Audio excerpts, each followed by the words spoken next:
کسی نے 2 روپیہ، کسی نے 5 روپیہ، کسی نے 10 روپیہ، کسی نے 100 روپیہ، کسی نے 500 روپیہ، ایسے ہی دیتے ہیں۔ جب مسجد بن کر تعمیر ہوگی تو پورے لوگوں پر جب حصہ تقسیم کیا جائے گا تو تقسیم کے بعد اتنا پڑے گا حصہ،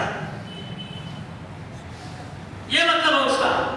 یہ نہیں کہ ایک آدمی اتنی چھوٹی بڑی مسجد بنائے گا، نہیں، مستقل پورے لوگ گاؤں کے مل کر جب مسجد کو بنائیں گے تو اس وقت میں جب حصہ تقسیم ہوگا تو اس وقت میں ہر ایک آدمی کے حصے میں اگر فاختہ یا کبوتر یا تیتر کے انڈے دینے کے جگہ کے بقدر بھی اگر اس کا پیسہ لگا ہے تب بھی اس کو اتنا ہی ثواب ملے گا جتنا ایک شخص پوری مسجد کو اکیلا بنا کر ثواب حاصل کرتا ہے۔ وجہ اس کی وہی ہے کہ اللہ کے یہاں بنا پر ثواب ہوتا ہے، یعنی بنانے پر ثواب ہوتا ہے، مبنا پر جو بنی ہوئی چیز ہے اس کے اعتبار سے ناپ کر ثواب نہیں دیا جاتا ہے۔ مسجد بن گئی، کس نے بنایا؟ سب سے پہلی مسجد ابراہیم علیہ السلام نے کعبۃ اللہ بنایا۔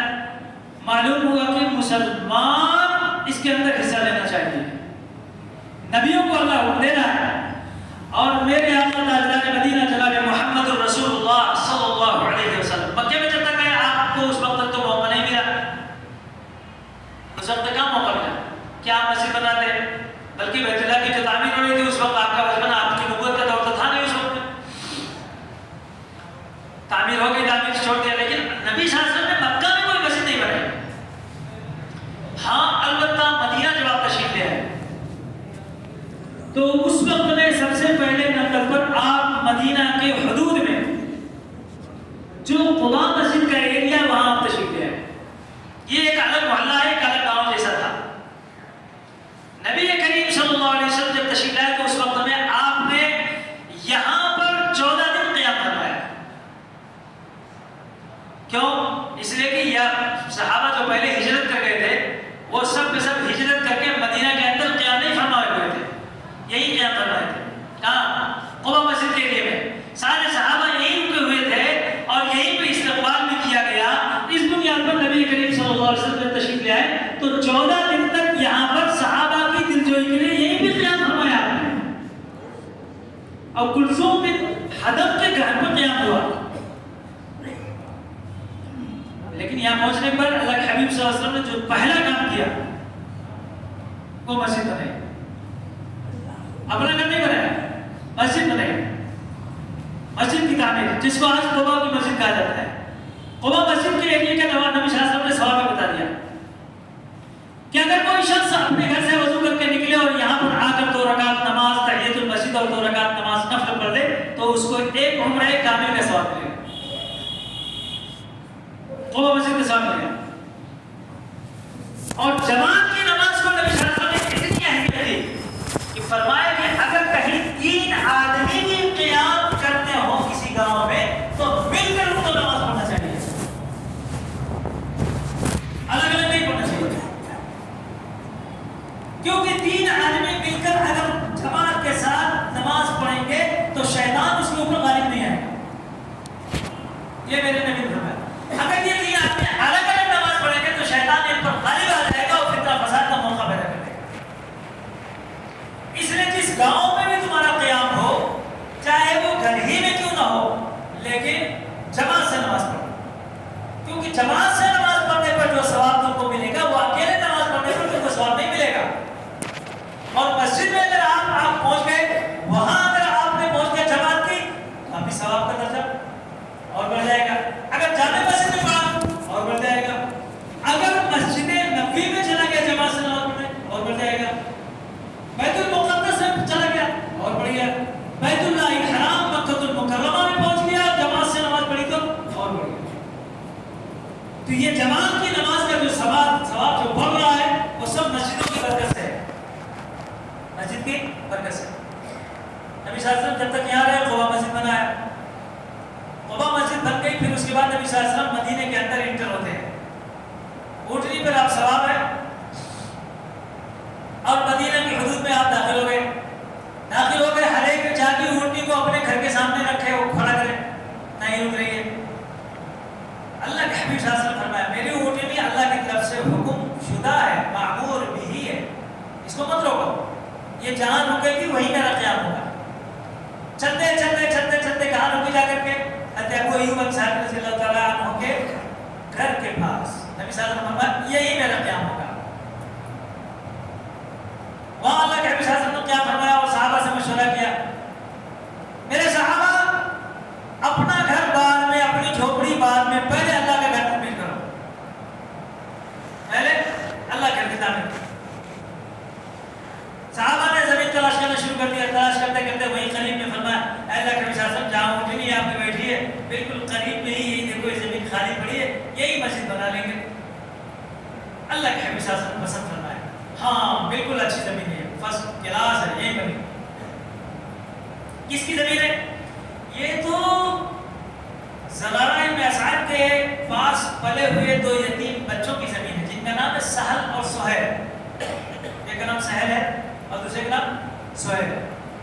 یہ یتیم بچے ہیں.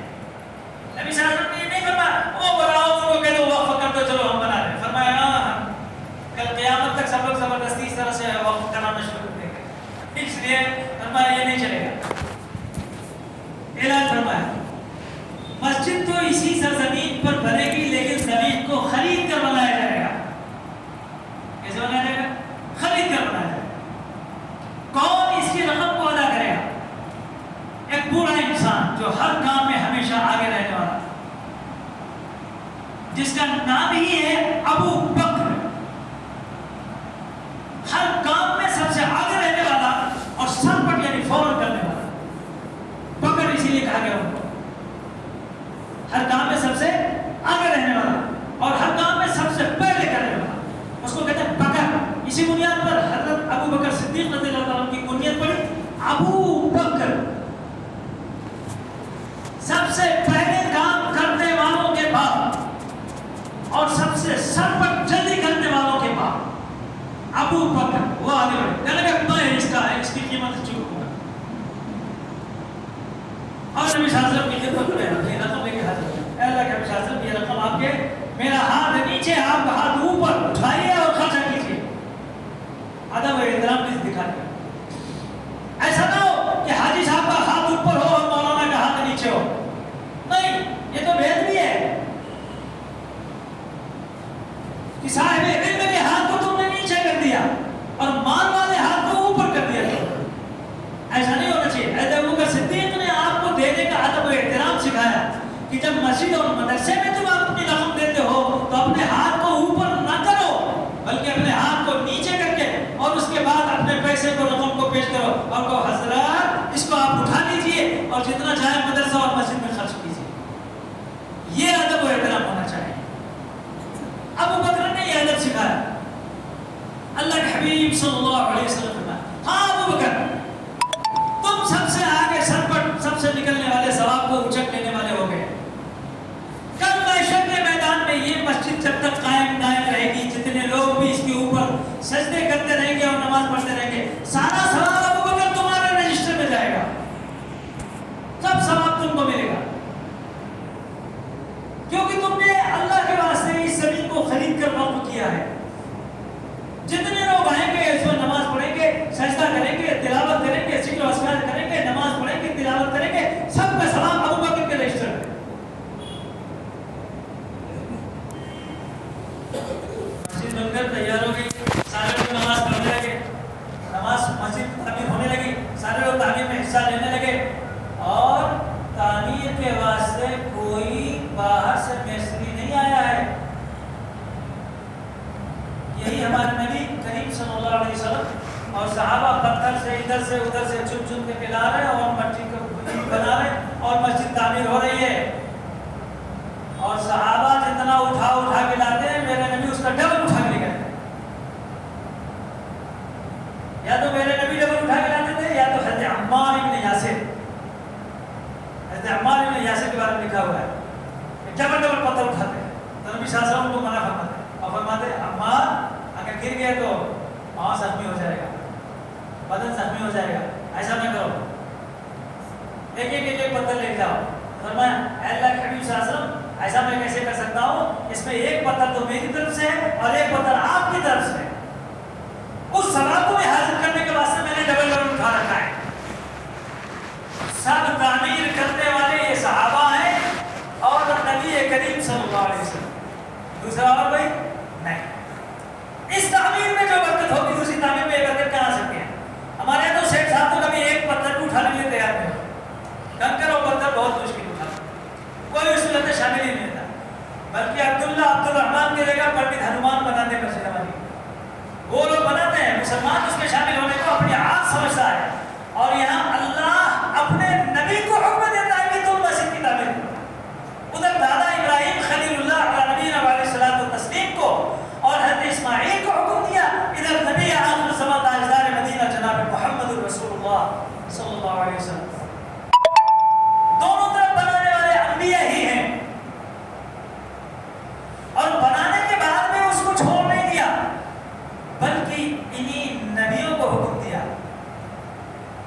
گیا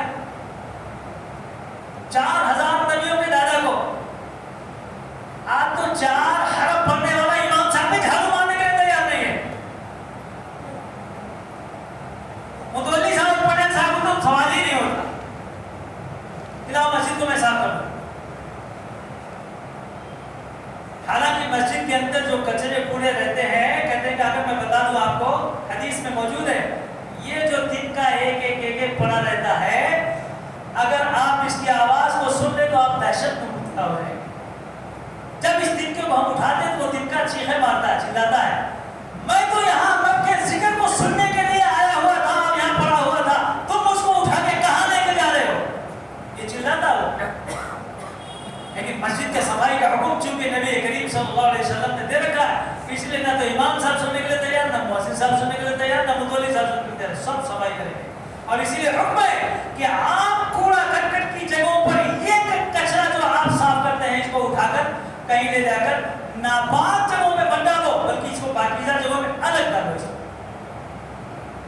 کیونکہ یہ نمازیوں کا سبق یافتہ ہے, ذاکرین کا سبق یافتہ ہے, عبادت کرنے والے عابدین کا سبق یافتہ ہے, عاشقین کا سبق یافتہ ہے. اس کچرے کو تم معمولی کچرا نہ سمجھو, بلکہ اس کو جھاڑنے کا سلیقہ بھی سیکھو, اور اس گرد و غبار کو کس جگہ پہ ڈالتے ہو ڈالنے کی جگہ کو بھی سمجھو. کیوں کل محشر کے میدان میں یہ گرد و غبار جہاں جہاں لگا رہے گا, جانتے ہو آپ کو یہ جہنم کی آگ اس پر حرام ہو جاتی ہے. اتنا قیمتی کچرا ہے, جہنم کی آگ حرام ہو جاتی ہے. یہ مسجد کے مدرسے کے یہ سب سارے کچرے جتنے بھی ہوتے ہیں, یہ سب ساری چیزوں کو آپ اس کو برا نہ سمجھو. یہ آپ کی ہدایت کا ذریعہ ہے, جنت تک پہنچانے کا وسیلہ ہے, یہ وہاں تک پہنچائے گا. اس لیے اس کو قیمتی سمجھو اور اس کا اعزاز و اکرام کرو, اور صفائی کرنے کو اپنا منصب سمجھو. نبی کریم صلی اللہ علیہ وسلم تشریف لائے,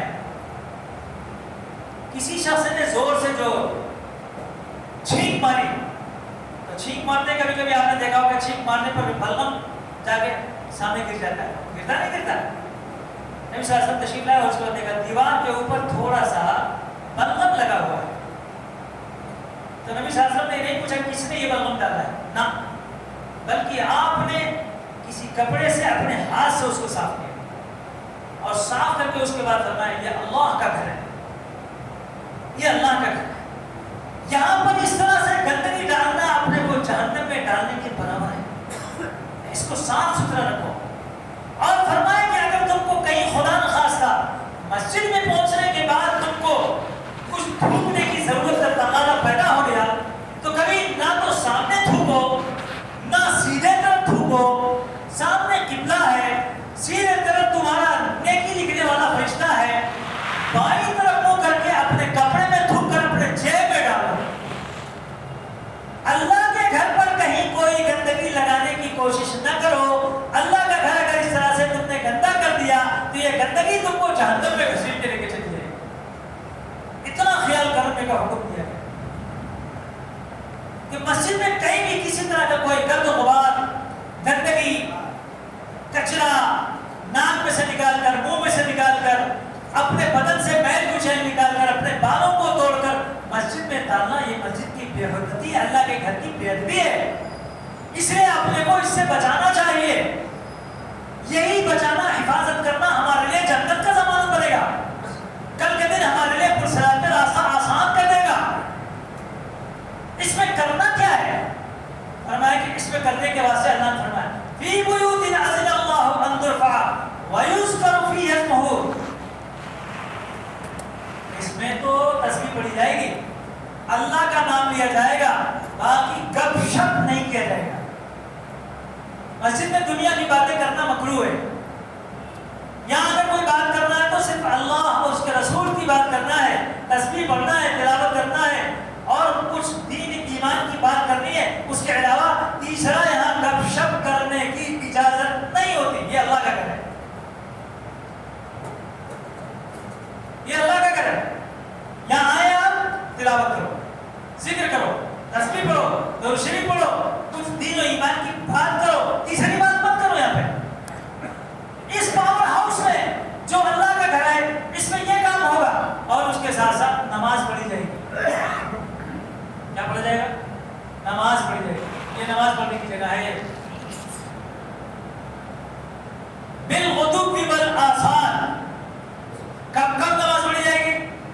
اللہ نے اس کو بھی ذکر کر دیا. غدو یعنی صبح کو.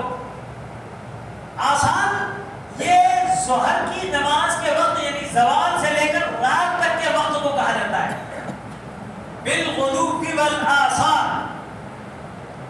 صبح کی نماز، زوال کے بعد ظہر، پھر اس کے بعد عصر، پھر مغرب، پھر عشاء. 5 نمازوں کا ذکر اللہ تعالیٰ فرماتے ہیں کہ یہ 5 نمازوں کے پڑھنے کا کام اس کے اندر کیا جائے گا ٹائم ٹو ٹائم. نماز پڑھی جائے گی. باقی وقت تم اپنا کمانے کھانے ساری چیزوں میں کرو. کمانے کھانے میں جب انسان لگ گیا تو اس سے چونکہ فطری طور پر انسان کو اللہ نے بخل بھی دیا ہے، کنجوسی. یہ کنجوس ہوتا ہے. اگر کنجوس نہ ہو تو یہ پیسہ جما سکتا ہے.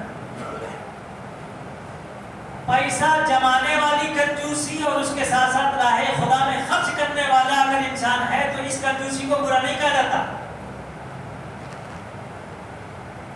پیسہ کمایا، خرچ کیا، کمایا، اٹھا پھینک دیا، کمایا ادھر ادھر ضائع کر دیا، اس انسان کو بھی اللہ نے پسند نہیں کیا. نہیں، اس انسان کو پسند کیا جو کمائے اور پھر تھوڑا سا جمائے. جب وقت موقع آ جائے تو راہ خدا میں فوراً خرچ کرنے کے لیے تیار ہو جائے. اس بخل کو برا نہیں کہا گیا. یہ تو نفع بخش چیز ہے کہ بھائی جب مسجد بن رہی مسجد نے دیا، مدرسہ بن رہا مدرسے نے دیا، 2.5% زکات کا موقع کہ زکات دے دیا، صدقہ خیرات دے گا صدقہ خیرات دے دیا، قربانی کا موقع آیا قربانی دے دیا، فطرہ آیا فطرہ دے دیا. ہر چیز دے رہا ہے تو اس کو کنجوس نہیں کہا جائے گا. یہ بخیل نہیں ہے، یہ تو باموقع خرچ کرنے والا انسان ہے. اس بنیاد پر اس کو اس بخیلوں میں نہیں شمار کیا جائے گا جو عذاب کی زمرے میں شامل ہوتے ہیں. نہیں. ہاں وہ کنجوس کہ جس نے کمایا خالی جمایا جمایا جمایا جمایا اور چھوڑ کے چلا گیا. جب بھی اس سے تقاضا ہوا کہ ایک پیسہ بھی خرچ کرنے کے لیے تیار نہیں ہوا. یہ کنجوس مکھی چوس کے اگر مکھی بھی دور میں گر گئی تو اس کو بھی چوس کے پھینک رہا ہے. یہ واقعہ ذلیل انسان، یہ ذلیل ہے، اس کو برا کہا جائے گا. تو فرمایا کہ دیکھو فطری طور پر اللہ نے انسان کی طبیعت میں بخل رکھا ہے. کئی کے واسطے تھوڑا مسجد میں خرچ کرنے کے لیے بھی جمع کے رکھے، فطرہ صدقہ خیرات کے لیے بھی جمع کے رکھے. اسی لیے فرمایا کہ مسجد میں ایک کام اور بھی ہوگا، وَإِيتَاءِ الزَّكَاةِ 2.5% نکالنے کا بھی حکم ہوگا. مسجد سے اس کا حل ثابت کیا ہے. اللہ کی طرف سے رسول اللہ کی طرف سے حکم دیا جا رہا ہے کہ تم کو زکات بھی 2.5% نکالنا ہے. بکریاں پال رکھا تو 120 بکری میں سے ایک بکری دے ڈالنا ہے. کہیں 10واں اور 20واں بھی نکال دینا ہے.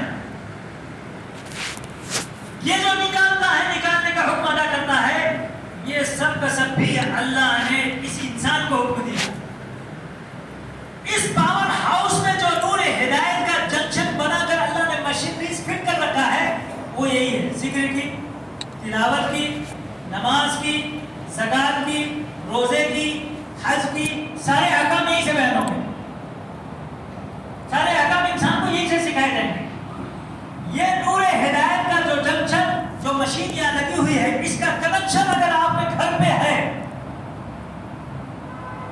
اس کا لنک اگر آپ کے گھر تک لگا ہوا ہے، یہ وہ روشنی جو آپ کو مسجد میں بیٹھے بیٹھائے حضرت کی زبان سے حاصل ہو رہی ہے، اس کا کنیکشن اگر گھر پر بھی ہے تو یہ روشنی وہاں بھی نظر آئے گی. گھر میں بھی انسان نماز پڑھے گا، تلاوت کرے گا، روزہ رکھے گا، زکات دے گا، حج کرے گا. سارے اعمال جو یہاں سے سیکھ کر گیا ہے وہاں گھر پر جا کر چھوڑے گا نہیں بلکہ کرے گا. اگر یہ کام سارے کے سارے گھر پر بھی کرتا ہے تو سمجھ جاؤ کہ اس کا کنیکشن وہاں تک پہنچ رہا ہے. نور اور روشنی وہاں تک پہنچ رہی ہے، اور جب یہ روشنی وہاں تک بھی پہنچ رہی ہے تو پورا گاؤں نور سے، نور ہدایت سے منور ہو جائے گا. اب جب نور ہدایت سے منور ہو جائے گا تو کمپلسری انسان، انسانیت، اللہ کا گھر سب کے سب باقی رہے گا. جب اللہ کے گھر پاور ہاؤس کو تم گرا دو گے، نور ہدایت کا راستہ جو تھا وہ بند ہو جائے گا، گھروں تک اس کا کنیکشن نہیں ہوگا تو گھروں میں اندھیرا رہے گا، گھروں میں برائیاں پھیلیں گی.